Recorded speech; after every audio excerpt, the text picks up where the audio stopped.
Hello everybody, అందరికీ welcome. ఈరోజు మనం మాట్లాడుకోబోయే subject is so much relatable to all of us. మనలో చాలామంది జిమ్కి వెళ్తాం, చాలామంది డైట్ చేస్తాం. కామన్గా మనం వింటున్న పాయింట్ ఏంటో తెలుసా?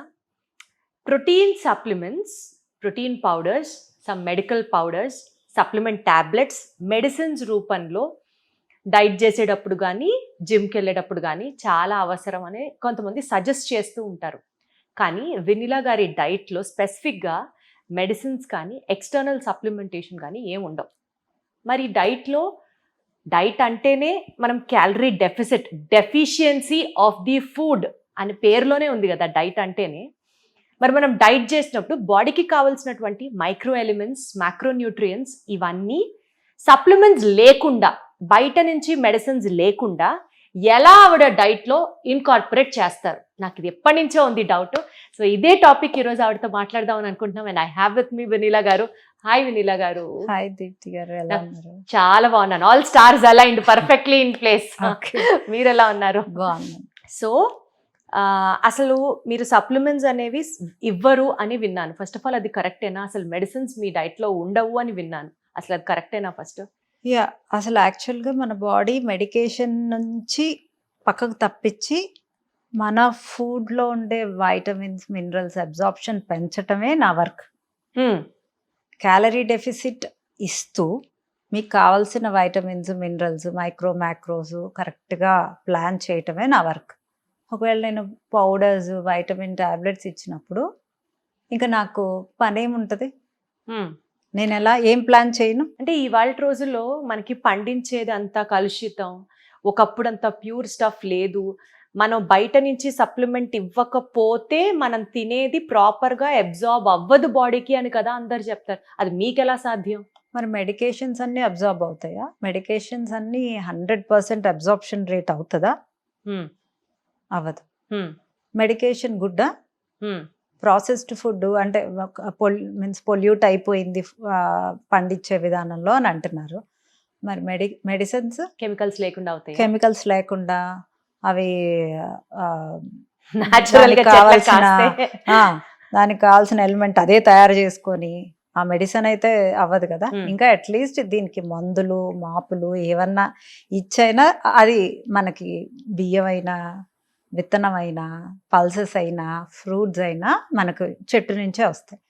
ఏ చెట్టుకి పుట్టకైతే రావు కదా మెడిసిన్స్. అది హ్యూమన్ మేడే కదా. సో దానికన్నా ఫుడ్ వెయిటే మంచిది. అంటే ఇంకొక థియరీ కూడా ఉంది. కొంతమంది న్యాచురల్గా తీసుకుంటే బాడీకి అది వంట పట్టి మన రెగ్యులర్ యాక్టివిటీస్ జరిగి అది ఒక ఎలిమెంట్ లాగా మన బాడీకి హెల్ప్ చేయడానికి. సే ఫర్ ఎగ్జాంపుల్ రఫ్గా చెప్తున్నా, ఇప్పుడు హెయిర్ లాస్ ఉంది అనుకుందాం. ఫర్ ఎగ్జాంపుల్ మనం బయోటిన్ సప్లిమెంట్స్ తీసుకుంటాం. బయోటిన్ సప్లిమెంట్స్ ఒక 2 నెలలో 3 నెలలో వాడితే మీ హెయిర్ గ్రోత్, హెయిర్ ఫాల్ ఆగుతుంది అంటారు. మరి మీరు అసలు సప్లిమెంట్సే లేకుండా ఆర్గానిక్ ఫుడ్లోంచి వచ్చే న్యూట్రియంట్స్ ఎంత కాలానికి ఆ ప్రాబ్లమ్ని అడ్రస్ చేస్తాయి? ఎన్ని రోజులు బయోటిన్ తీసుకుంటారు? 2 months. తర్వాత ఆపేస్తే ఆ పాలనే చెప్తారు.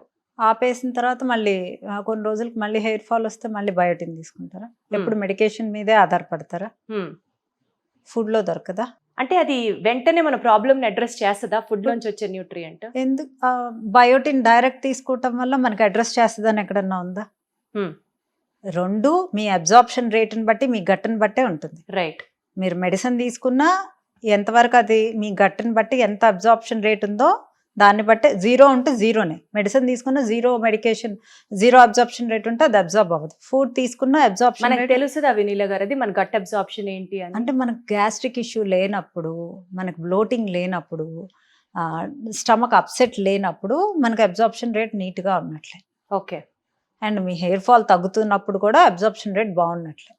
హెయిర్ ఫాల్ ఎందుకు తగ్గిద్ది? డైట్లో యూజువల్గా కావాల్సిన వైటమిన్స్, మినరల్స్ తీసుకోకపోవటం వల్ల కొంచెం తగ్గిద్ది. Right protein, collagen rich foods, protein rich foods, కావాల్సిన B12, వైటమిన్ D. థైరాయిడ్ ఉన్న జుట్టు ఊడుతుంది. PCOD ఉన్న, హార్మోనల్ ఇష్యూస్ ఉన్న, స్ట్రెస్ ఉన్నా కూడా జుట్టు ఊడుతుంది. జుట్టు ఊడడానికి సో అనేక మెనీ కారణాలు రీజన్స్. ఉన్నాయి, కర్ణుడి చావు కోటి కారణాలు లాగా. ఇవన్నీ ఫుడ్ ద్వారా తీసుకుంటే నువ్వు వైటమిన్స్ మినరల్స్ తీసుకున్న తర్వాత మళ్ళీ నువ్వు ఫుడ్నే ఆధారంగా తీసుకోవాలి. ఎన్ని రోజులు ప్రోటీన్ పౌడర్లు తాగుతారు?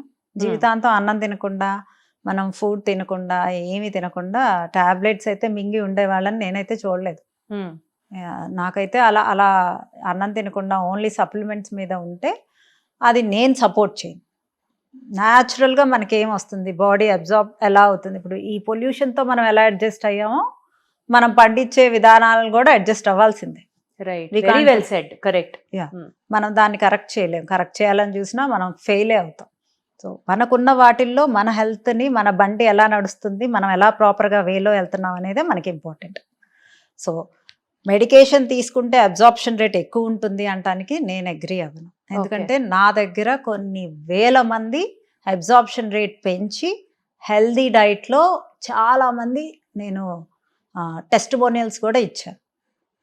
హెయిర్ ఫాల్ కార్బ్స్ తక్కువ తిన్నా చాలామందికి అవుతుంది. ఇప్పుడు మనం సడన్గా ఫ్యాట్ లాస్లో కార్బ్స్ ఆపేస్తాం. ఆపేసినప్పుడు హెయిర్ ఫాల్ 100% కొంతమందికి అవుతుంది. అంటే వాళ్ళు కార్బ్స్ ఫ్రెండ్లీ బాడీ అయి ఉంటుంది. సో అలాంటప్పుడు మనం ఏమీ చేయలేము. అప్పుడు కొంచెం హెయిర్ ఫాల్ అవ్వకుండా న్యాచురల్గా మన అమ్మమ్మలు చెప్పిన రెమెడీస్ వాడుకుంటూ దాన్ని కాపాడుకుంటూ రావాలి. అన్ని వైటమిన్స్, అన్ని మినరల్స్ బాగుండి స్ట్రెస్ లేకుండా రైట్ ప్రోటీన్ తీసుకుంటున్నా కొంతమందికి కార్బ్స్ తక్కువ చేయటం వల్ల హెయిర్ ఫాల్ ఉంటుంది. సో అది అడ్రస్ చేసుకొని మనం కరెక్ట్ చేసుకోవాలి తప్పితే మెడిసిన్స్ వేసుకుంటేనే హెయిర్ ఫాల్ అంటే బాగా డెఫిషియన్సీ ఉండి అంటే ఆల్మోస్ట్ 7-8 ఉంటే డెఫినెట్గా మీరు ఐవి పెట్టించుకుంటే ఫాస్ట్గా అబ్జార్బ్ అవుతుంది. ఐవికి అంటే మనం ఐవి పెట్టించుకోవటం వల్ల కొంత అబ్జార్ప్షన్ రేట్ ఫాస్ట్గా ఇమీడియట్ రియాక్షన్స్ ఉంటాయి.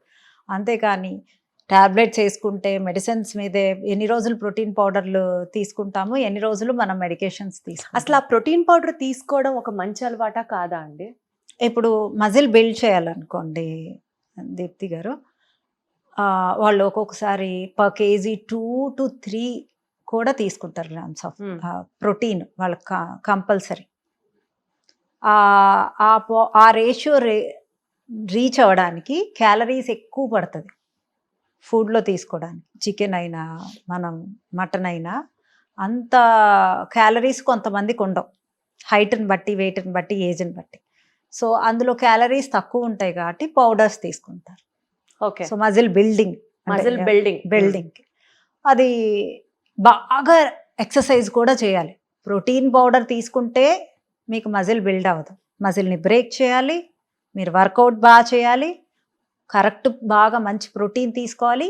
అండ్ ఈ 2 తీసుకున్నా స్లీప్ లేనిది మజిల్ బిల్డ్ అవ్వదు. ఓ, స్లీప్ కి మజిల్ గెయిన్ కూడా ఉందన్నమాట. ఫ్యాట్ లాస్ కూడా స్లీప్ కూడా అందుకనే రిలేషన్ ఉంది. ఓకే, స్లీప్ లేకపోతే ఆ మజిల్ టేర్ అనేది రిపేర్ అవ్వదు. రెస్ట్ ఎక్కడుంది? మజిల్ టేర్ చేసినప్పుడే మీరు రైట్ ప్రోటీన్ తీసుకున్నప్పుడే అక్కడ మజిల్ అనేది రిపేర్ అయ్యి ఫామ్ అవుతుంది. సో నేను ప్రోటీన్ పౌడర్లు తీసుకుంటున్నాను, ఆయన బల్కీ అయిపోతాను అనేది కూడా ఒక myth. You need to put efforts. So అది ఒక కొంతకాలం వరకు తీసుకోవచ్చు. బట్ ఎక్సర్సైజ్ మళ్ళీ ఆపేసినా కూడా మజిల్ కొంచెం లూజ్ అవటం స్టార్ట్ అవుతుంది.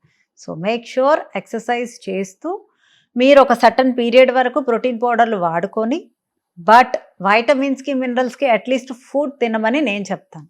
అంటే నా డైట్లో అయితే పౌడర్స్, మెడికేషన్స్ అయితే ఉండదు. ఓన్లీ విటమిన్ డి సప్లిమెంట్ తక్కువైతే ఇస్తాను. వెజిటేరియన్స్కి B12 తక్కువ ఉంటుంది కాబట్టి, వాళ్ళకి యానిమల్ సోర్స్ ఉండదు కాబట్టి, ఓన్లీ కర్డ్లో, మిల్క్లో, వీటిల్లో ఉంటుంది కాబట్టి, సో వాళ్ళని కొన్ని రోజులు సప్లిమెంట్స్ వాడమంటాను. B12 సప్లిమెంట్స్ వాడతాను. అది రీచ్ అవ్వగానే 250 కానీ 300 కానీ రీచ్ అవ్వగానే ఆపిచ్చేసి ఎర్లీ మార్నింగ్ బ్రష్ చేయకుండా ఇమీడియట్గా లేవంగానే ఒక గ్లాస్ ఆఫ్ వాటర్లో నిమ్మకాయ పిండుకొని త్రిఫలా పౌడర్ కలుపుకొని తాగితే మీ ఆ B12 లెవెల్స్ అనేది లో అవ్వవు. ఓకే, పెంచుకున్న దాన్ని లో అవ్వకుండా కర్డ్ తీసుకుంటూ ఇలా తీసుకుంటూ ఉంటే సరిపోతుంది. మళ్ళీ మెడికేషన్ మీద ఆధారపడకుండా. సో పరగడుపున త్రిఫలా పౌడర్ విత్ లెమన్ కనుక తీసుకుంటే B12 ఎన్హాన్స్ అవుతుంది బాడీలో, మెయింటైన్ అవుతుంది. అచ్చా, అప్పటికి ఆల్రెడీ పెరుగు ఉండాలి. మీరు మెడిసిన్ 2 months వాడాక మెయింటెనెన్స్ కోసం ఇది చెప్తున్నారు. కానీ ఒక స్ట్రాంగ్ డౌట్ అండి, వెజిటేరియన్స్కి ప్రోటీన్ సోర్సెస్ కానీ, ప్రోటీన్ కానీ నాన్ వెజిటేరియన్స్కి వచ్చినంత ఈజీగా అయితే రావు అని అంటూ ఉంటారు. Though we have n number of sources. Say for example ఇప్పుడు మనం చెన్నా తింటే ప్రోటీన్ వస్తుంది అనుకుందాం, ఫర్ ఎగ్జాంపుల్. అనుకోవడం కాదు, చెన్నా తింటే ప్రోటీన్ వస్తుంది, ఫైబర్ కూడా వస్తుంది. ఫైబర్ కూడా వస్తుంది. ఇంత చెన్నా తింటే ఇంత ప్రోటీన్ వస్తుంది అన్న క్యాలిక్యులేట్ చేస్తే రోజు అంతంత చెన్నా తినడం is not possible. Or eggs అనుకుందాం, ఎవ్రీడే ఎగ్స్ మాత్రమే తీసుకుంటే వెజిటేరియన్స్కి కుదరచ్చు, కుదరకపోవచ్చు. ఇట్లా ప్రాస్ అండ్ కాన్స్ క్యాలిక్యులేట్ చేసుకుంటే మీ డైట్లో వెజిటేరియన్స్కి కూడా మీరేమీ ప్రోటీన్ సప్లిమెంట్ ఇవ్వరు. అసలు ఎలా హ్యాండిల్ చేస్తారు ఆ రేషియోని? తినే మెయిన్ కోర్స్లో కూడా మనం పల్సెస్ యాడ్ చేయొచ్చు. నానబెడితే అది ఎన్హాన్స్ ఎక్కువ అవుతుంది, ఉడకబెడితే ఇంకా ఎక్కువ అవుతుంది. అలా కాకుండా దాన్నే పౌడర్ చేసేస్తే మనం ఆ కప్పు మనం యూజ్ చేసినట్లే.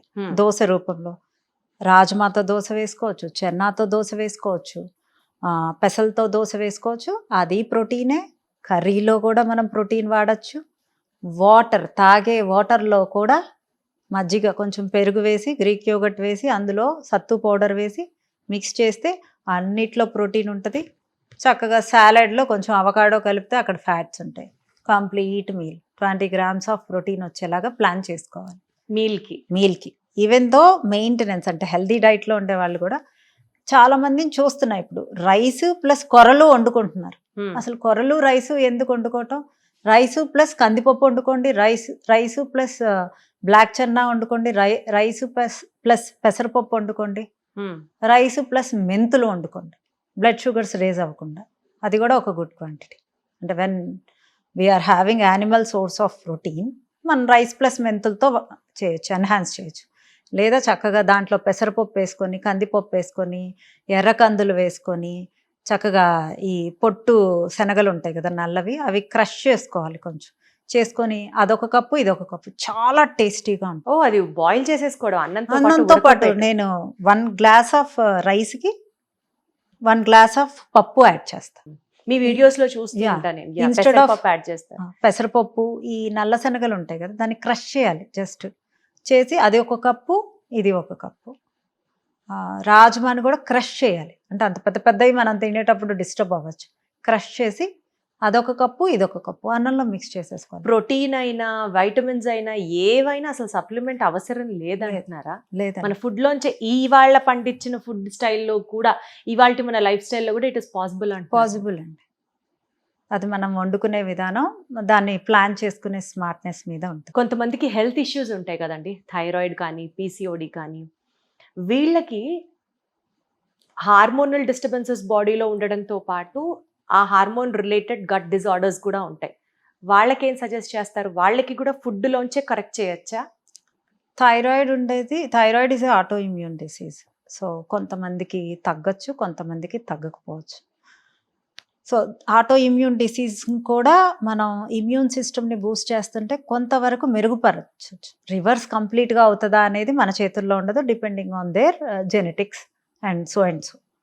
సో మనం హెల్దీగా తింటున్నామా అనేదే మనం కాన్సన్ట్రేట్ చేయగలం. నా దాంట్లో నేను అడ్రస్ చేసిన ప్రాబ్లమ్స్ ఆల్మోస్ట్ క్లియర్ అవుతాయి. ఆల్మోస్ట్. ఎందుకంటే ఇప్పుడు థైరాయిడ్ మెడికేషన్ లేకుండా మనం డైట్ చెప్పం. బట్ పీసీఓఎస్కి నేను మెడికేషన్ ఏమీ తీసుకోవద్దు అంటాను. డయాబెటిక్ పేషెంట్ని మెడికేషన్తో పాటు డైట్లో మేము షుగర్స్ని అబ్జర్వ్ చేస్తూ డాక్టర్ సహాయంతో తగ్గించుకుంటూ వస్తాను. ఈవెన్ దో నేను హెల్దీ డైట్లోకి వచ్చాక వాళ్ళ షుగర్స్ పెరగవు. నా దగ్గర క్లయింట్స్ అట్ ప్రజెంట్ నా మెయింటెనెన్స్ డైట్లో వెయిట్ తగ్గి వెయిట్ మెయింటైన్ అవుతూ sugars pre diabetic stage, diabetic నుంచి ప్రీ డయాబెటిక్ స్టేజ్కి వచ్చి క్లయింట్స్ నా దగ్గర లైవ్ ఉన్నారు. I talk to them also. I have an number of testimonials also. నా క్లయింట్స్ ఇప్పుడు లైవ్ ఉన్నారు. వాళ్ళు నా మెయింటెనెన్స్ డైట్లో ఉంటారు, వాళ్ళు హెల్తీగానే ఉంటారు. వాళ్ళ ప్రాబ్లమ్స్ అన్నీ అడ్రస్ చేసుకున్నా అవి నా మెయింటెనెన్స్ డైట్లో ఉంటే అవి రివర్స్ కూడా రావు. సో మీకు థైరాయిడ్ ఉందా, థైరాయిడ్ ఫ్రెండ్లీ ఫుడ్ తినాలి, మెయిన్గా స్ట్రెస్ ఫ్రీగా ఉండాలి, లివర్ డిటాక్స్ డ్రింక్స్ తాగాలి. ఎందుకంటే థైరాయిడ్కి లివర్కి లింక్ ఉంది. అండ్ మీరు స్ట్రెస్ లేకుండా ఎక్సర్సైజ్ చేస్తూ యాక్టివ్గా ఉండాలి. ఇవన్నీ చేయాలి. ఇవన్నీ చేసినప్పుడు కాఫీ తాగకూడదు. థైరాయిడ్ ఉండేవాళ్ళు కాఫీ మానేసే వాళ్ళు ఎంతమంది? 0. ఎక్కడో సో ఇప్పుడు నాకు కాఫీ లవర్ని కాబట్టి థైరాయిడ్ ఉంటే ఇది ఒక్కటే వదిలేసుకుంటానేమో if I may see anything it's in the mind. Mind.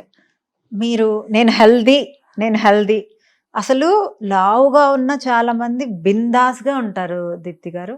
వాళ్ళకి ఏ రోగాలు రావు. మనకి ఏదైతే స్ట్రెస్ ఉందో, మనం ఏదైతే లోపల ఎన్ని అనుకుంటామో, అదే మళ్ళీ వేరే టాపిక్లోకి వెళ్తున్నా, the universe will listen. It will definitely give back what you want. What you want. That's true. Thinking positive. నీ క్యాన్సర్ వచ్చినా ఐఎమ్ హెల్దీ అని ఎవ్రీ టైమ్ మీరు అనుకునే మాట యూనివర్స్ ట్రూ చేస్తుంది. This is 100% true. నా దాంట్లో చాలా ట్రూ అయినాయి, నాకు తెలిసిన వాళ్ళ దాంట్లో కూడా చాలా ట్రూ అయినాయి. సో అలా థింక్ పాజిటివ్. థింక్ మీకు ఎలాంటి షుగర్ ఉన్నా, బీపీ ఉన్నా, I'm eating clean, I will be fine, I will be happy. ఆ స్ట్రెస్ అనేది రోజు వదిలేసి ఇవే ఎఫర్మేషన్స్ చెప్పుకుంటుంటారా? 100%. సో ఇప్పటి వరకు మనకి ఒక యాంగిలే తెలుసు, ఇప్పుడు ఇంకొక యాంగిల్ కూడా పరిచయం చేశారు ఈ వీడియో ద్వారా అనుకోవాలి. But on a serious note, ఈ వీడియో కంక్లూజివ్గా మాట్లాడితే, వినీలా గారు ప్రాక్టికల్లీ ఇవాళ రోజున ఉన్న ఈ హడావిడి లైఫ్ స్టైల్లో ప్రోటీన్ ఉందా, వైటమిన్స్ ఉన్నాయా, మినరల్స్ ఉన్నాయా, కార్బోహైడ్రేట్ తింటున్నామా, బ్యాలెన్స్డ్ ఫుడ్ తింటున్నామా అని చూసుకునే టైం ప్రాబబుల్లీ అందరికీ ఉండకపోవచ్చు. బట్ ఒక మల్టీవైటమిన్ టాబ్లెట్ వేసేసుకుంటే బయోటిన్ వచ్చేస్తుంది, విటమిన్ డి వచ్చేస్తుంది, విటమిన్ బి12 ఫుడ్ కూడా వండుకోవద్దు, ఎనర్జీ టాబ్లెట్స్ వేసేసుకోండి. మళ్ళీ మనం కొట్టేటట్టున్నారు ఇవిడ. టంగ్ కోసం తింటున్నాం కదా, సాటర్డే సండే వస్తే మనం ఎంజాయ్ చేస్తున్నామా లేదా? సో మీరు ఎంజాయ్ చేయడానికి ఇచ్చిన ఈ బాడీని 40 తర్వాత మీరు మెడికేషన్స్ కనుక ఎక్కువగా తీసుకుంటే, మీ 40 తర్వాత మీ లైఫ్ ఎలా ఉంది, 40 దాకా ఒక రకంగా ఉంటుంది, ఆఫ్టర్ 40 ఇంకో రకంగా ఉంటుంది. 40 తర్వాత అని మెన్షన్ చేస్తున్నారు కాబట్టి అడుగుతున్నాను, కాల్షియం సప్లిమెంట్ కూడా అక్కర్లేదంటారా? అది కూడా డైట్ లోంచే తీసుకోవచ్చు. అసలు ఓవర్గా కాల్షియం కూడా అవసరం లేదు. కాల్షియం ఒక 45 days నువ్వులు కానీ, మీరు దేంట్లో ఆకుకూరల్లో కానీ దేంట్లో కానీ తీసుకున్నా కూడా 45 days తీసిన తర్వాత 1 month పాజ్ ఇవ్వమంటారు. కాల్షియం నువ్వులు తీసుకుంటే పెరిగినంత ఏది పెరగదు. పరగడుపున నువ్వులు తీసుకోండి, 1 tablespoon, హ్యాపీగా మీ కాల్షియం లెవెల్స్. కాల్షియం తగ్గితే దాంతోపాటు వైటమిన్ డి కూడా తీసుకోవాలి. ఆ 2 తీసుకుంటేనే మనకి కరెక్ట్. కాల్షియం ఉంటేనే వైటమిన్ D3 అబ్జార్ప్షన్ బాడీలో జరుగుతుంది. Good, great. నాకు కూడా కొంచెం వస్తుంది మీ వల్ల. ఓకే, సో నా కంక్లూజివ్ నోట్, మీరైతే సప్లిమెంట్స్ వాడితేనే health, supplements are mandatory for health అన్న స్టేట్మెంట్ని కొట్టేస్తున్నారు.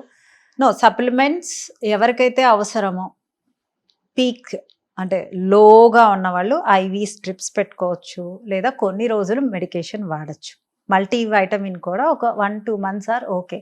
జీవితాంతం మల్టీవైటమిన్స్తో ఎలా ఉంటాము అనేదే నా క్వశ్చన్. సో మీ గట్ని ఫుడ్ అబ్జార్ప్షన్ రేట్ పెంచుకుంటమే బెటర్.